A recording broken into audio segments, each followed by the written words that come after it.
welcome to you. Germany. Germany. Very nice. Very good to have you all here. Well, we are going to spend, is that a real camera or is it a cover on your phone? It totally looks like a real camera. He's faking me out, you guys.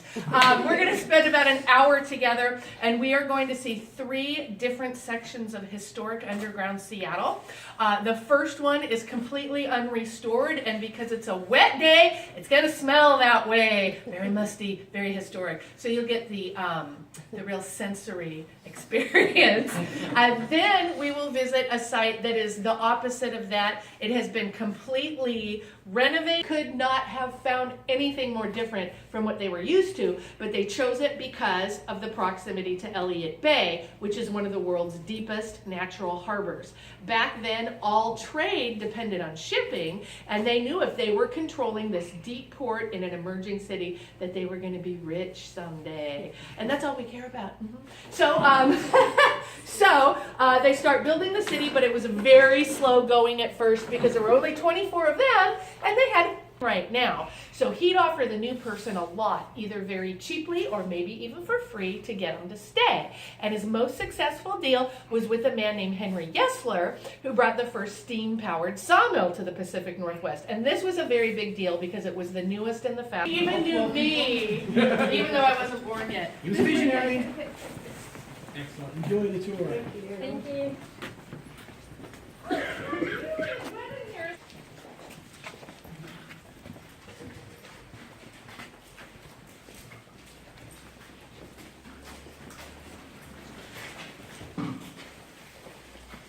It's way drier. It's barely musty at all. Does it smell musty to you guys? And to me, it still kind of feels like we're in a basement right here, but we're not. This is where the sidewalk sat in the early days of the city up until about 1892. First Avenue, which is, and all of this would have been open to the sky. This way, we are standing on the corner right here right now. But when you guys got here today, you came in and immediately came down the stairs. So you came in up at about this level because that's where street level is. Because the residences were all up on that hill, it was the business district that was destroyed. And that means everybody lost their job. So the last thing on any block to be built was the sidewalk. Pretty easy one to see. The I-beams all sink about a foot into the retaining wall on one side and the building on the other side. And all the I-beams went in first all the way down the block. And when those were all in place, each pair was joined with a brick arch, which is sturdy and reliable. Filthy toilet on your left. Dumbwaiter at the end, 2 uneven steps coming through the door.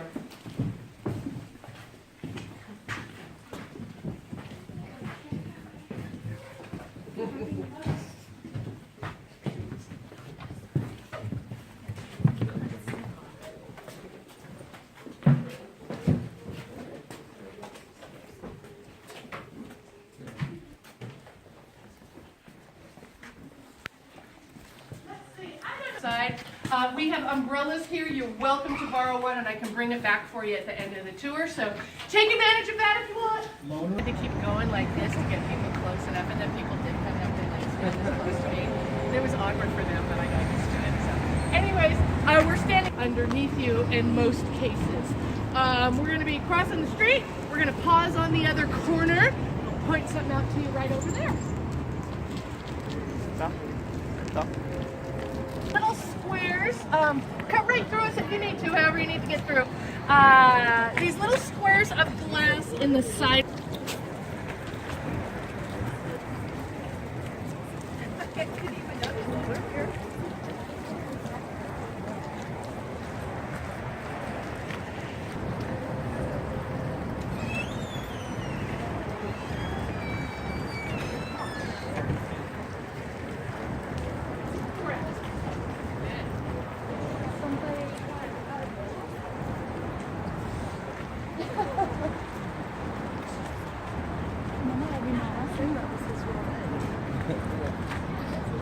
to our early economy.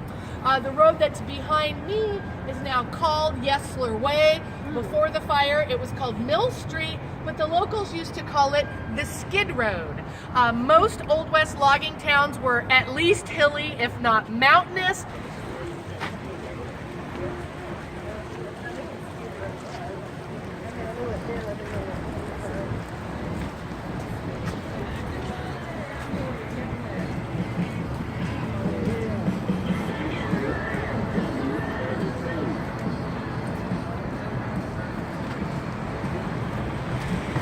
But they're the same principle to bring light underground.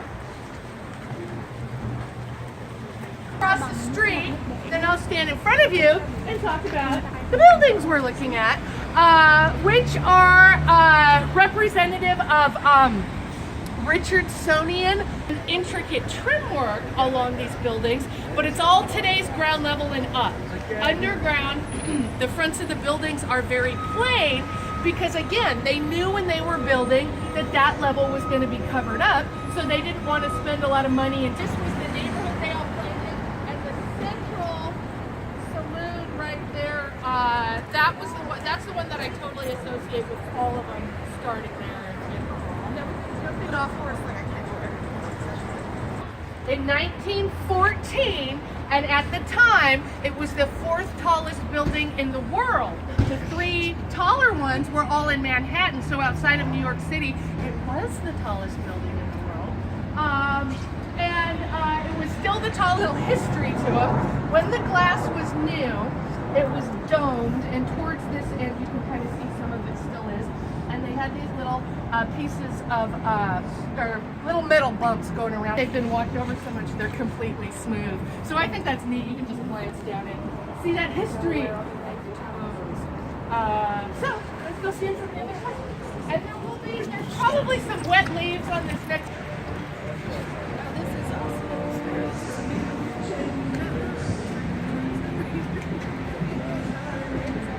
Forward, you'll see a counter on the right. Keep going, keep going, keep going, keep going, keep going. And then turn right and head under the sidewalk, please.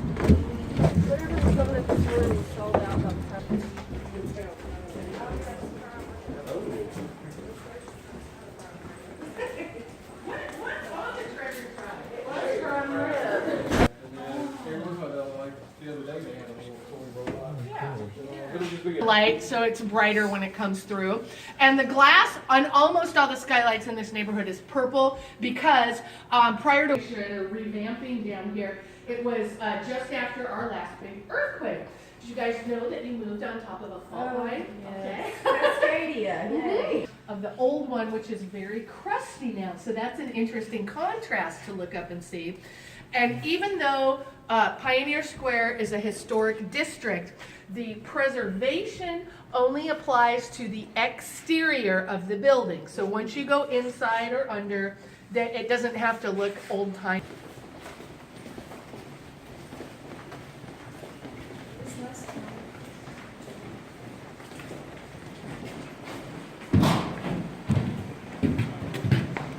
Two tripping hazards going through the door here.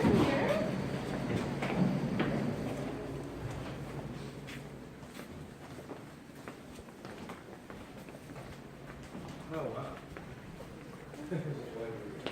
So that's obviously the stage up there. Doc Maynard. Wow.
Pull out.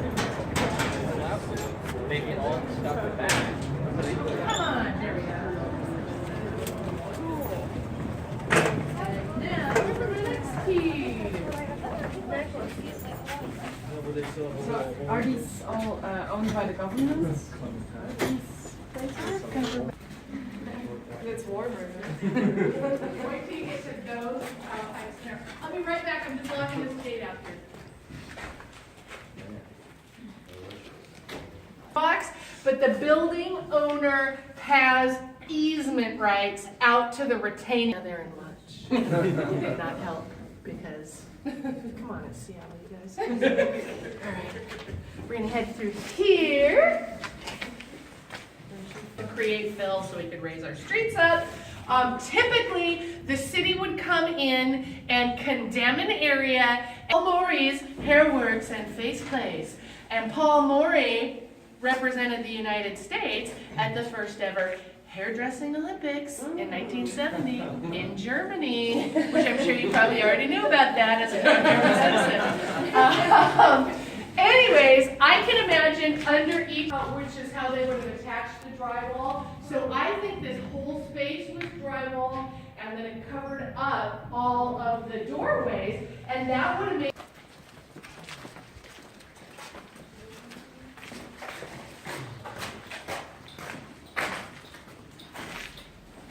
vantage point. This one seems to be through a wider lens. But it gives you a little look at the growth of the city over Skid Row. Okay. But it is interesting. I didn't know that. Yeah, so it's, I think it's fascinating. And there's, so I still have time to say everything. Well, in a way, this is my favorite part. So you can, if you look closely, you can see some history to it. On the bottom half of it, once upon a time, there was this design painted on, and it's very splotchy now, but if you look in the right splotch, you can tell there were stripes, and underneath that, kind of a geometric pattern. You guys all see that, right? Yeah. And then there's a couple good splotches down in this end, kind of right here and right here. And then from this concrete slab that way, this is harder to see, but there are tiles set into the wall up here. And there's two different designs, and they're not all oriented the same way.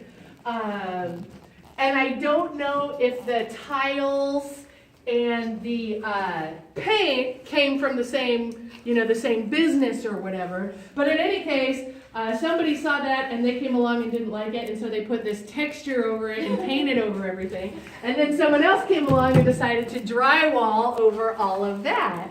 And I just find all these layers that we still have to discover very fascinating. I think it's one of the things that really piques people's curiosity about the underground, and I think it's pretty cool that there's lots of facts that we do know about it, and then other things we're still discovering, and it is on this wall of mystery that our tour comes to an end. I am happy to answer any questions you have, so don't be shy. You can talk. It's not yet, so unfortunately, there's no Beneath the Streets keychain for you to buy. But soon, very soon. So head up the stairs. I'll follow you up and unlock that gate, and then kind of get you oriented where we are to where we started and that good stuff. You're very welcome. And now the sun's going. We're definitely in Seattle. That is crazy.